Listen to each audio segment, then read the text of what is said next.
Hulk Hogan's final goodbye to his daughter Brooke was not a spectacle, not a performance under bright lights, but a quiet, soul-wrenching farewell that unfolded in the sterile stillness of a hospital room dimmed by the weight of finality. Gone were the flashing cameras, the roaring fans, the red and yellow bandana that once symbolized invincibility. In its place was Terry Bollea, a father breathing in shallow gasps, his powerful frame now frail and tangled in 4 lines and fading monitors, the once booming voice now reduced to a whisper barely above silence. The walls of his hospital room, once adorned with tributes from fans and echoes of past glory, now stood eerily silent, the only movement being the occasional flicker of a monitor or the slow, reverent walk of a nurse passing by with knowing eyes. Outside the window, the Florida sunset spilled amber light over the ocean, as if nature itself was softening for the final act.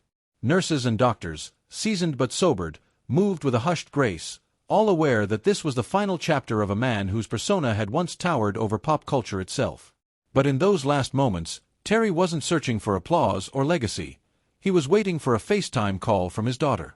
That call, made from across the country, would become the most sacred exchange of their lives.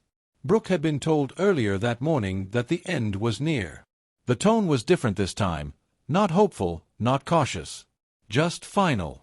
Knowing she couldn't board a flight in time to say goodbye in person, she fought tears and regret, guilt and helplessness, but above it all, the need to see her father one last time. As the nurses positioned the iPad near his face, Terry's eyes opened, weak, glassy, but searching. When Brooke's face appeared on the screen, flushed with tears, her lips quivering with grief, something in his features softened. "There's my baby girl," he said, voice rough and broken, but unmistakably his. It was a sound she had feared she'd never hear again. The conversation that followed was both the heaviest and most beautiful of their lives. She lied to him sweetly, telling him he looked okay. He tried to laugh, managing only a faint smile. She apologized for not being there, and he interrupted her with more strength than expected, reminding her that she was there, that her voice, her love, her presence through the screen was enough. They spoke of childhood memories. Disneyland. Piggyback rides. Songs in the car. She remembered thinking he was a giant, and he responded, "I was your giant." She whispered, "You still are." Through ragged breaths, he told her how proud he was, how much she had meant to him, how she had been his grounding force when fame nearly swallowed him whole. "You kept me human when I forgot how to be," he said. "You were always my light." And she, now sobbing, told him she always knew. They touched fingers to the screen, him with shaking hands, her reaching desperately for a connection that neither wires nor illness could sever. "What you gonna do?" he whispered, his famous catchphrase turned into a goodbye, "when Daddy's love runs wild in you?" And then, one last thumb up, faint and trembling, but undeniably his. The screen froze. The signal cut. Brooke screamed. In the hospital, the monitors slowed. Terry Bollea, known to the world as Hulk Hogan, had given his final performance, not in the ring, but in a hospital bed, saying goodbye with dignity and unmatched heart. Word traveled fast through the WWE inner circle. Triple H offered the company jet for Brooke. Vince McMahon locked himself in his office, grieving silently. Ric Flair broke down during a live interview. Outside the hospital, fans arrived and stood in vigil, some in Hulkamania shirts, others simply holding each other in silence. Hours later, Brooke arrived. She entered the room slowly, mascara streaking her cheeks, her hands trembling. She sat beside him, whispering, "You waited for me." She placed her head on his still chest and cried, not as a celebrity, not as a public figure, but as a daughter who had just lost her hero. She ignored the chaos of media, public statements, or fanfare. She stayed by his side, stroking his hair, memorizing his face, committing every detail to memory before the world could take him away. She opened her voice memo app and, with a whisper, told the world what really mattered, that her father wasn't just a legend. He was a man who loved his children with everything he had.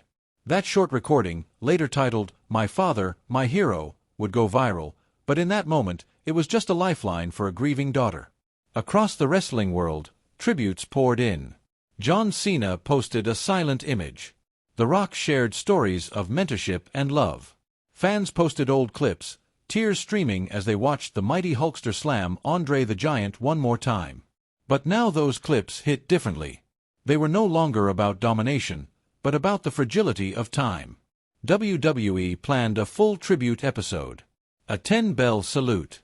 But before any of that, they played a recorded message from Brooke. Shot in the same hospital room, she spoke softly, honestly, telling the world that her father had given his body to wrestling but his soul to his family. Her words struck a nerve. Strength, she said, is crying when it hurts. Standing when you can't. Loving when you're scared. My dad taught me that.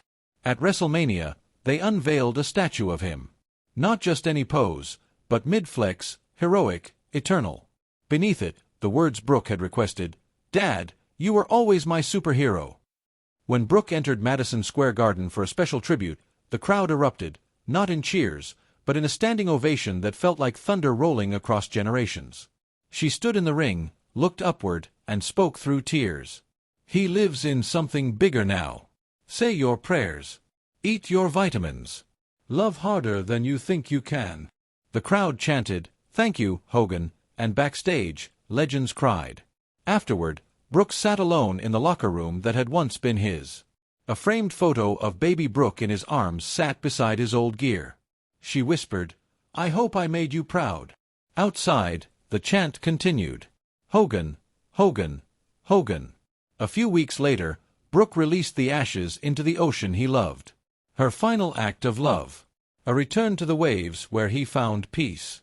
Standing knee-deep in the surf, she let him go, then whispered, "What you gonna do when Daddy's love runs wild in you?" And with that, she walked away, not into emptiness, but into legacy.